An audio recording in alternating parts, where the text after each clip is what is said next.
thought I was lucky when I bought the house. It was a charming Victorian with intricate woodwork, high ceilings, and a wraparound porch that screamed storybook. I'd spent months searching for the perfect place, and this one felt like a dream come true. The agent mentioned it had been empty for years, but that didn't deter me. Who wouldn't want a piece of history? I couldn't wait to move in. The first few days were peaceful, almost too quiet. The house settled in its own time, creaking and sighing like an old, tired thing, but I chalked it up to age. That is, until I started noticing the little things. It started with the hallway mirror. Every time I passed it, I'd catch a glimpse of something out of the corner of my eye, a shadow darting across the glass. At first, I thought it was just a trick of the light, but the more I looked, the more it felt deliberate. I found myself avoiding it, but curiosity gnawed at me. So one night, I stood in front of it for what felt like an eternity. I didn't see anything at first, but then something moved. It was brief, a blur, but it was there. A figure, a woman maybe, long dark hair draped over her shoulders. Her eyes locked onto mine. My breath hitched. I wanted to scream, but I couldn't. My legs felt frozen to the floor. She didn't blink. I blinked and she was gone, but I couldn't stop thinking about her. The next night, I found myself back in front of that mirror, compelled,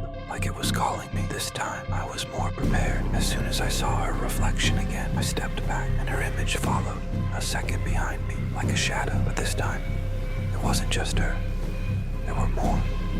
Figures, shrouded in darkness, slowly encircling the edges of the glass. I couldn't look away.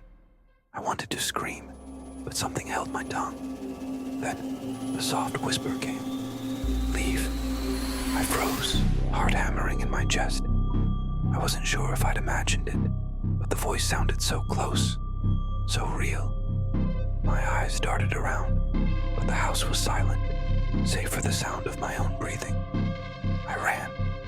I didn't bother to turn off the lights or check if the door was locked. I just ran, out into the night, my mind whirling with questions and terror. What was happening in that house? I didn't return the next day, or the next. I don't know if I ever will. The house is still there, waiting for someone else to claim it. But I know one thing.